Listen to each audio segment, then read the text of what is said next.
Vic Fangio got our attention here because you talked about the pass rush there, Hugh, but then he was asked about Bryce Huff because Bryce Huff's snap count was lower than a guy like Brandon Graham. Why? What does he have to do to get on the field more? Here was Vic Fangio just a few minutes ago. What's Bryce need to do to play more? Just separate himself from the other guys. Look at Coach Fangio keeping it a buck. Well, two things hit me there. Obviously, the line, he needs to separate himself from other guys. But did you guys notice that little pause there? Like he had to think about what he was going to say? I will say this as a guy that, and I've said this to you, Joe, when we've just in the break. Like he's playing. I feel like having him over there at left defensive end, playing left defensive end on first and second down. He's getting comfortable because he doesn't know he doesn't understand the reads. It's a lot going on over there, man. I've never played over there, but the times that they did try to stick me over there, I protested. I was like, nah, I ain't trying to be, you know what I mean? I ain't trying to be over here. That dog went hunting. It's a lot going on, man. And I feel like he's been put in a situation because of the money that he makes. And plus, Coach Fangio, like, he was signed before Coach Fangio got here. No, he wasn't. He wasn't. It was about the same. Okay, because see, I was trying to figure out if that was the case. No, but I mean, look, doesn't mean Fangio wanted him. I mean, how he may have done his own thing. Okay, but so I feel like he has to learn how to he needs to learn how to play left defensive end, or they need to move him to the right and make Sweat play the left end. Here's my concern in this segment, brought to you by Matt Blatt Mitsubishi. Give Matt Blatt an at-bat. My concern with what I just heard from Vic Fangio there, because you remember the other day when Sirianni spoke about this? Remember what he said? It was the flow of the game. Mm-hmm. Remember the kind of the formations, the flow of the game, quick game from the Green Bay Packers, all that kind of stuff. Mm-hmm. That was the reason why we had more snaps for Brandon Graham. That's not what Vic Fangio's telling me there. So he got to separate himself. He's got to separate himself. You got the head coach saying it was the flow of the game. Now the defense coordinator, who really is obviously in charge, who's out in the field on defense, is saying, well, he's got to separate himself. It's not a good thing that a $51 million player who's in his prime, how old is Huff, 26? I'm guessing he's about 26.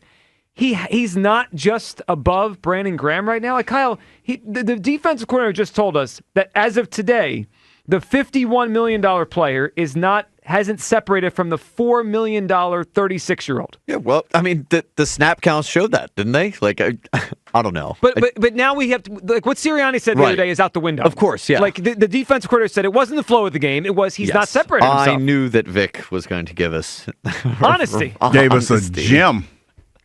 Yeah, I don't know. It's a really, really bad feeling that he seems like he's not the biggest fan of Bryce Huff. And, I can't help but feel worse by the day that we let Hassan Reddick walk. And now we have this dude. No, but who Bryce can't even play Huff, all three downs. Bryce Huff's issue is that, he's thrown into a situation, and hey, I don't know what was said, but like I said, playing that left defensive end spot, there's a lot going on over there, and he's not the biggest guy. Like when I see, I was about to say Jalen, but when I see Brandon over there, Brandon's a bigger guy. He understands the run fits. Brandon was interchangeable, so he understands how he fits in the defense. Bryce doesn't get that yet. Not yet. Not yet. And it's a work in progress, man. And now all this stuff about, because when we did let Hassan Reddick go, everyone's like, oh, he doesn't play the run. Well, you know what he does? He at least gets to the freaking quarterback. Huff's doing neither. He did one thing really, really well. And now we don't have either of that. All right, would you guys say this is a fair statement right now, today, like in this moment? I'm not saying 15 weeks from now. Right now, today, either Josh Sweat or Brandon Graham is our lead edge rusher. Is that fair to say? Today.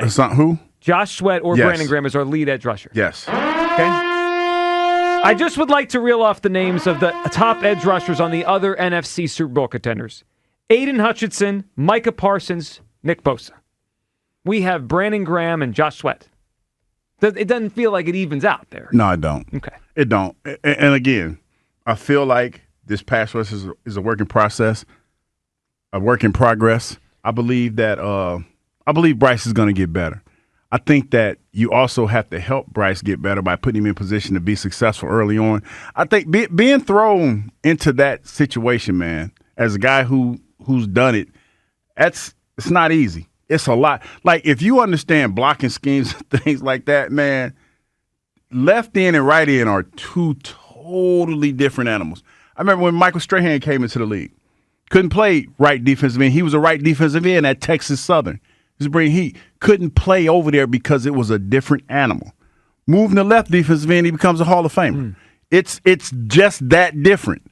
Like Michael Strahan, if you go back and look it up, he was on his way out of the league. They thought he was a bust until they moved him to left defensive end. And he thrived at that position because he didn't have the ability or the skill set to play on the backside. So why do you think this hasn't happened yet? I mean, Vic knows what you know, right? Like, I don't know if he know what I know. No, and not trying to. No, I didn't mean. Yeah, I didn't mean it like no disrespect to him, but it's like. But Vic probably has seen other. Oh, you mean ends. not? You know, when you said Vic, I thought you meant. I was thinking about Bryce, but no, Vic does know what I know. Vic Fangio, he's seen a million defensive ends that are probably similar to this situation. Do you think this could be a switch? And that's the thing. Switch he flips soon here. That's the thing that I don't know for sure, and no disrespect to Coach Fangio because I got the names confused, but that I don't know that for sure, Joe, because I feel like this in a small sampling size. A lot going on. I feel like they had a game plan going in, and I still feel like this, that when it got out of hand and they got behind early, you go with what's comfortable. Brandon Graham's played a lot of football.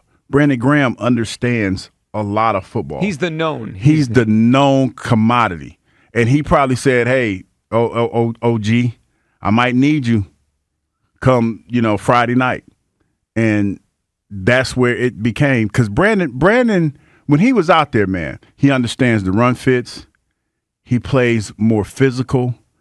And that's the one thing that Bryce Huff didn't do. He was slipping and sliding, and he didn't understand the run fits from the perspective of playing that position, because there was a lot going on that way. Like, man, I'm telling you, when that tight end's over there, you can't be, as I do it with my hands again, that like everybody can see me, you can't line up so wide that you leave a natural gap between you and that defensive tackle. You're inviting them to run the ball. You're inviting them to run the ball over there, because if you're a defensive lineman, man, if you're a defensive end, and if you're lining up, say if the tight end has wide splits, or if he lines up a little bit wider, they're naturally widening you out because you're trying to be, say if you're trying to be on his outside shoulder. Then you got the tackle, as I use my hands again, you got the tackle, and you got the tight end, and you got like a five-yard gap between that. That's a natural hole in the linebacker can't cover all of that. He can't cover. Like, you have to at least be in between the tackle and the tight end. And let me tell you what happens when you do that. It gets physical. It gets like, what's that Olivia Newton-John song? We gonna get physical. It gets physical over there, man. Everybody can't play over there. Everybody cannot play that position. Hell, it's a lot, because you got the tackle read, you got the tight end that can block down on you, you got that tackle that pull, and guess what? When they do all of that, if that tight end blocks down on you, guess what you got to do? You got to leverage him. You got to push out, because the play, if he's blocking down, the play is coming that way. This sounds like a lot more work than, hey, it's 3rd and 9, just go get the quarterback. It is. Like, that's what I said. I'm like, dog, you're a smaller guy, and you're sitting out there, and I was like, hey, it's a different animal. 1st and 2nd down, a different animal than 3rd down. You got to do all of that. And Joe, it gets so physical over there, man. Especially when that tight end over there, he trying to whoop on you. And then you sit up there, they say, oh, it's 3rd down, money down. And then you're a little tired because you'd have had to fight. You'd have had a physical confrontation. It's a little different. Yeah, a little different. Well, they need to figure this out. And I guess that's why Brandon Graham's still ahead on the depth chart.